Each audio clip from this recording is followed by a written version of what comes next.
Good morning, viewers. You're watching Republic TV. My name is Priyanka Das and welcome to today's segment of Quick Morning, where we delve into the latest news and updates from around the country and across the world to set the tone for your day. Former Prime Minister Dr. Manmohan Singh passed away at the age of 92 due to age-related medical conditions on Thursday at AIIMS in Delhi. Tributes pour in for the former Prime Minister. Will also be bringing you the latest updates from the realms of business, sports and entertainment in our jam-packed lineup for this morning. So let's kickstart today's Mega News Day here on Republic, as always with the nation first this quick morning. Former Prime Minister of India Dr. Manmohan Singh passed away at the age of 92. He breathed his last at the AIIMS hospital in New Delhi. His death was announced by AIIMS, where he was admitted in the emergency ward in a critical condition. The AIIMS health bulletin said that he was treated for age-related medical conditions and had sudden loss of consciousness at home.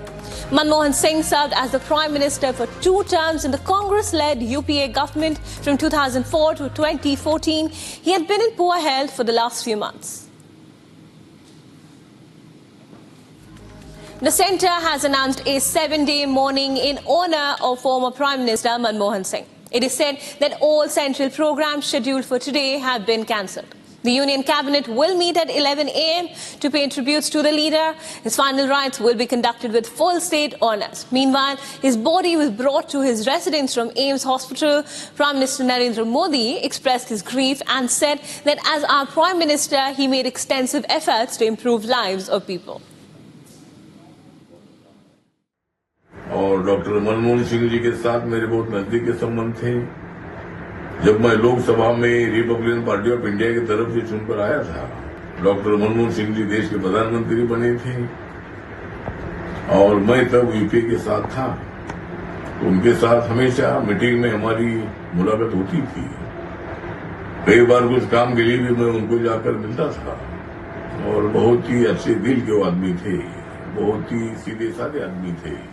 Congress National President Mallikarjun Kharge and Lok Sabha Leader of Opposition Rahul Gandhi have arrived at Manmohan Singh's Delhi residence. Congress has announced that all party official programs, including the Foundation Day celebration, will be cancelled for the next 7 days as a mark for respect for former Prime Minister Manmohan Singh. Rahul Gandhi said that he has lost a mentor, a guide, adding that Manmohan Singh will be remembered by millions. Meanwhile, Congress General Secretary K.C. Venugopal has cancelled rally in Karnataka's Belgavi. Painful situation. Manmohan Singh is a real icon of the Congress party and the country. Tamil Nadu BJP President K. Annamalai vowed to walk barefoot until the DMK government is ousted. He openly criticised the way DMK government is handling the Anna University assault case. In a press conference, he announced that he will remove his footwear as a symbolic protest against the alleged inaction and mishandling of the case by authorities. He also pledged to whip himself 6 times outside his residence in Coimbatore to draw public attention to the issue. This incident has sparked widespread outrage after reports revealed that the accused, Nyana Shekaran, is a habitual offender with at least 10 prior criminal cases. While the BJP alleged the accused was affiliated with the DMK student wing, Tamil Nadu Law Minister S. Raghupati refuted the claim, stating the accused was neither a primary member nor a office bearer of the party. Annamalai also questioned the drafting of the FIR, alleging that it was written as if the victim had committed a crime. A 3-year-old has been stuck inside a narrow 150-foot deep Borewell for over 70 hours. As the rescue operations are still underway to save the girl fell into the borewell while playing on her father's farmland. Rescuers have been unable to send food or water to the child. Her mother has vowed to not eat anything until her daughter is saved. As the rescue operations have stretched to the 5th day, hopes for the girl's survival are diminishing. Initially, rescuers tried to pull out the girl while using an iron ring attached to rope, but all attempts failed. The teams of SDRF and NDRF are also involved in the rescue operation. A team of doctors and ambulance are also present on the spot. Jan Suraj Party Chief Prashant Kishore has extended his support to the ongoing protests led by BPSC aspirants. Expressing his solidarity, Kishore criticized the Bihar government's inaction and demanded an immediate compensation of rupees 10 lakh for the family of a candidate who lost his life during the protest. He has given a 3-day ultimatum to the Bihar government to respond. He has also announced a protest march that will take place today. The protest has garnered significant attention, with Kishore's involvement adding momentum to the movement. The coming days are likely to witness heightened political and public engagement with the issue. बच्चों पर जो बर्बरतापूर्ण लाठीचार्ज हुआ है, मैं उसका विरोध कर रहा हूं। और कल 1 बजे मैं छात्रों के साथ यहां से पैदल शांतिपूर्वक हम लोग जाएंगे और मैं देखना चाहता हूं कि सरकार के लाठी में कितना दम है। कल हम लोग यहां से पैदल मार्च करके जाएंगे। A contractor allegedly committed suicide on a railway track at the Bihar railway station. He has accused the Congress leader Priyank Kharge's associates of sending him death threats. Sachin has blamed the Congress leader Raju Kupanur and 7 others in a suicide note, claiming that he was defrauded of rupees 15 lakhs for a tender that was never awarded. Meanwhile, the ex-corporator Raju Kupanur is supposedly also an acquaintance of Minister Priyank Kharge. The Bihar Railway Police Station started investigating the case, and an FIR is also registered in connection with the case. A shutdown in Katra against a proposed ropeway project has entered its second day, with protesters sitting on a hunger strike to press the release of those detained by the police earlier. The Shri Mata Vaishno Devi Sangharsh Samiti had called for a 72-hour shutdown, announcing all activities in Katra to be remain suspended. During the shutdown, last month, the board decided to install the ropeway to facilitate access to the temple for senior citizens, children and others who find it difficult to climb the 13-kilometer-long trek to the cave shrine. However, claimed the ropeway would destroy the livelihoods of local business owners and demanded that the project be scrapped.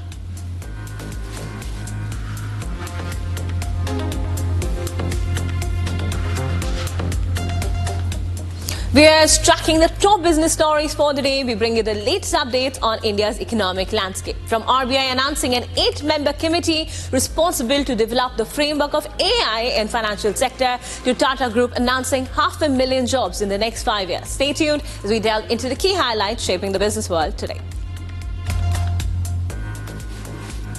The Reserve Bank of India announced the setting up of an 8-member committee to develop a framework responsible for ethical enablement of artificial intelligence in the financial sector. The panel will assess the current level of adoption of AI in financial services in India as well as globally too. It will also review the regulatory and supervisory approaches on AI with focus on the financial sector. The committee will also be responsible to identify potential risks associated with AI and recommend an evaluation, mitigation and monitoring framework for financial institutions, including banks and more. The committee will recommend a framework including governance aspects for responsible, ethical adoption of AI models and applications in the Indian financial sector.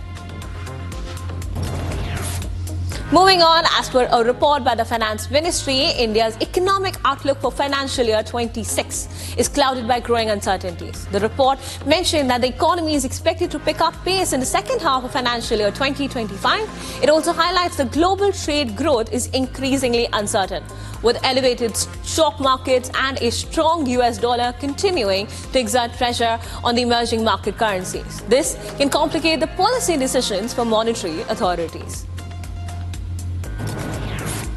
India is reportedly considering cutting income taxes for individuals earning up to 1.5 million rupees per annum. This move can be taken up in a bid to ease the financial burden on the middle class and stimulate consumer spending as the economy slows down. According to 2 government sources, the potential tax cut would be provided relief to millions of taxpayers, particularly city dwellers struggling with high living costs.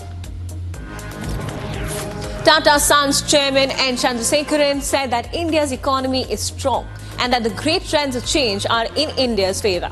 He further stated that the group plans to create 5 lakh jobs in manufacturing in the next 5 years. Chandrasekaran mentioned that the coming years will mark a new era of Indian manufacturing. The group currently employs over 1 million people, with Tata Consultancy Services or TCS accounting for 60% of the total workforce.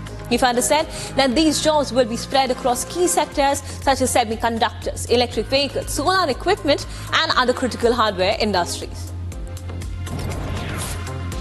As per RBI's latest trend and progress of banking report, Indian banks have maintained a strong financial position, with sustained growth in loans and deposits. Notably, the gross non-performing asset ratio, representing bad loans as a percentage of total loans, has dropped to a multi-year low of 2.5% by the end of September 2024. Interestingly, this marks the lowest level in over 13 years. This reflects a continued improvement in asset quality. The report also revealed that the net bad loans have decreased to 0.57% of total loans in September compared to 0.62% at the end of March 2024.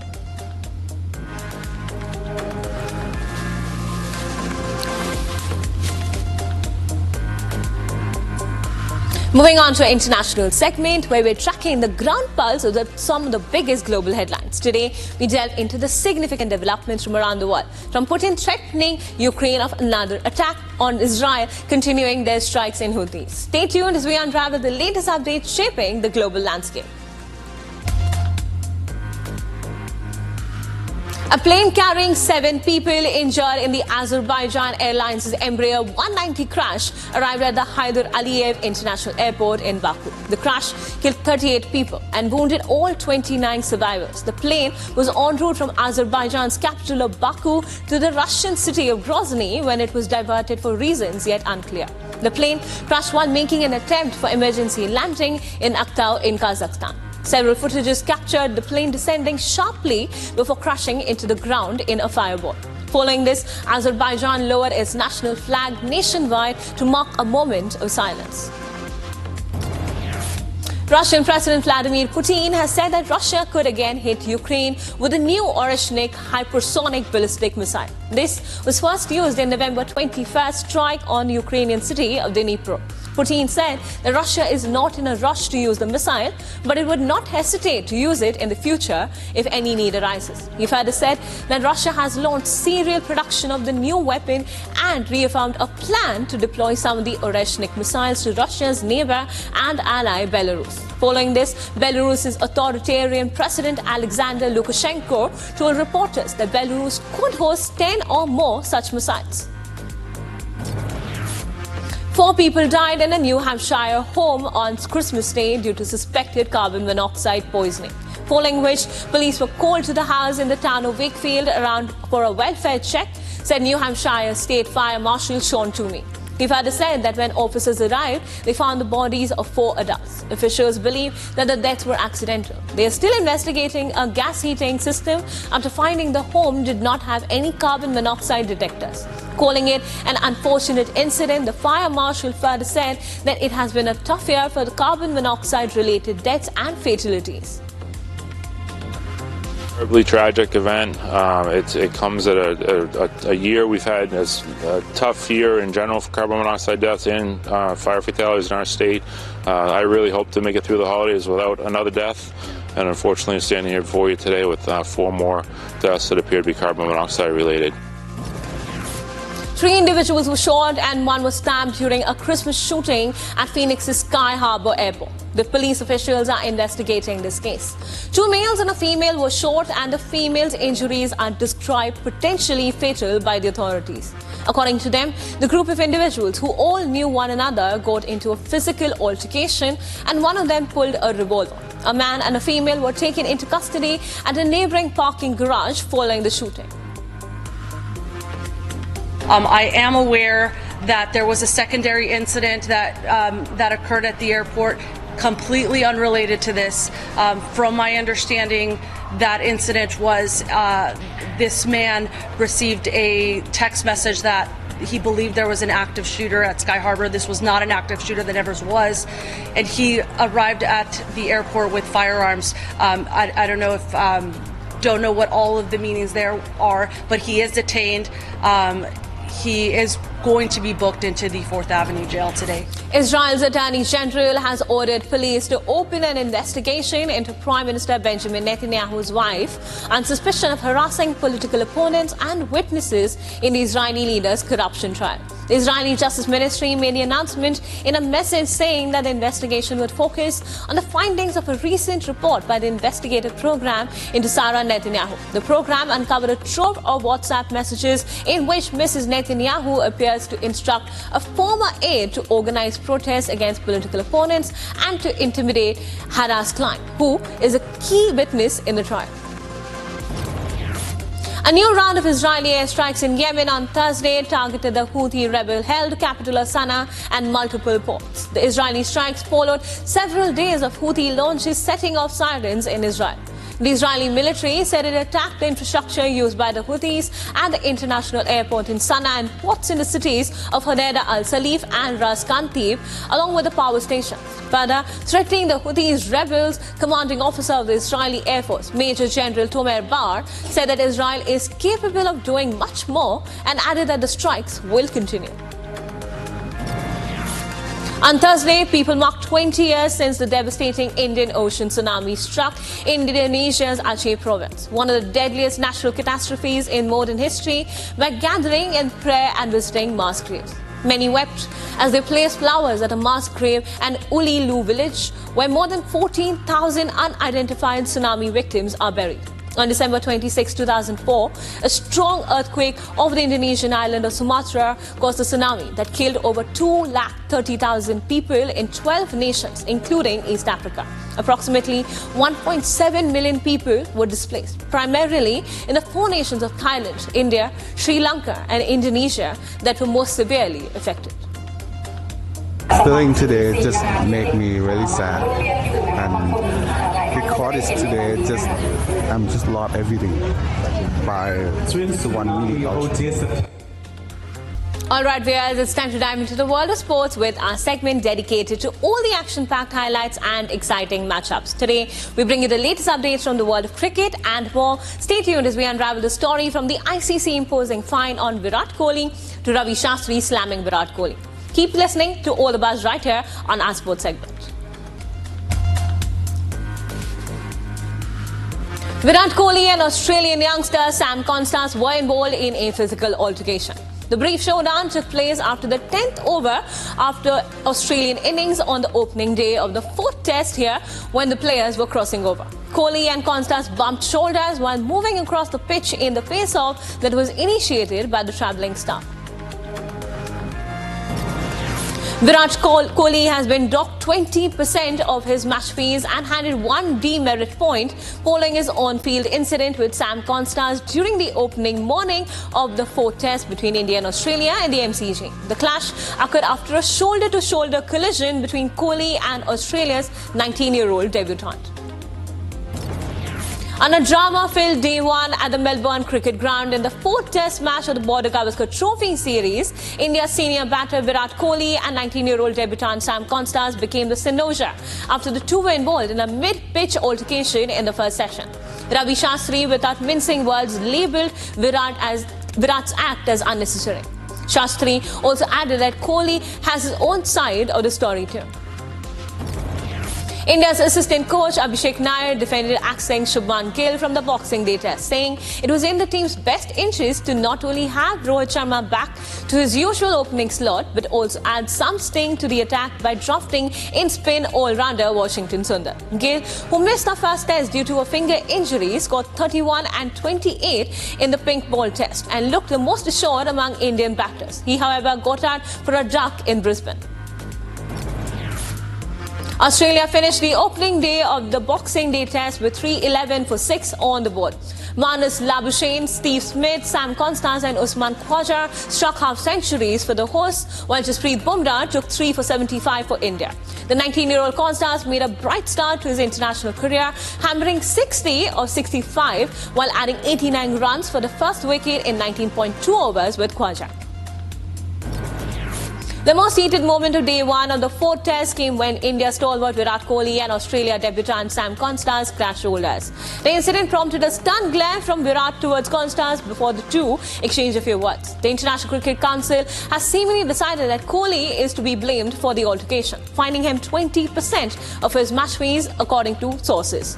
Former Australia captain Ricky Ponting has been outspoken regarding the matter, putting the entire blame solely on Kohli. Ponting accused Kohli of instigating the young Aussie debutant Constance.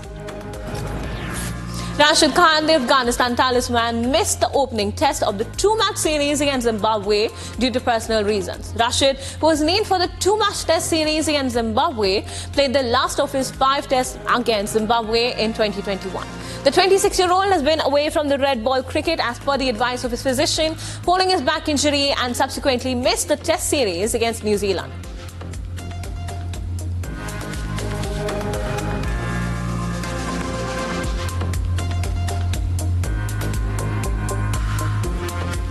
Tracking the buzz, it's time to delve into the world of entertainment. Today we bring you the highlights from the box office collections, this and more in all the latest updates from the world of entertainment industry.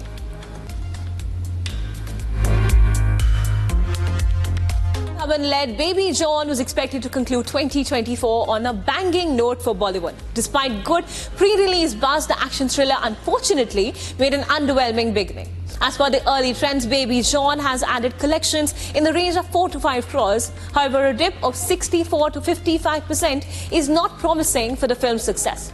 The mixed reviews of the film is visibly impacting the footfall. Since the December 5th theatrical release, Pushpa 2 has been a box office success. The Allu Arjun and Rashmika Mandanna blockbuster made an incredible 7 crore rupees on day 22 despite some initial losses. The film's overall earnings came to 1,119.2 crore rupees net, bringing it one step closer to the 1,500 crore milestone. According to reports, the Hindi version of the film made 102.3 crores, while the Telugu version made the highest at 22.72 crore. Hudson Meek has died after he fell out of a moving vehicle in Alabama, authorities said. Meek was earlier hurt on December 19th while on a street in Vestavia Hills in the suburb of Birmingham and has died 2 days later. According to the Jefferson County Coroner's Office, Meek made his on-screen debut by 2014's The Santa Con and had worked in various TV series including MacGyver. He's best known for his role in the 2017 film Baby Driver. Further, Meek's family plans a funeral and memorial service on Saturday that will be live streamed on his Instagram account.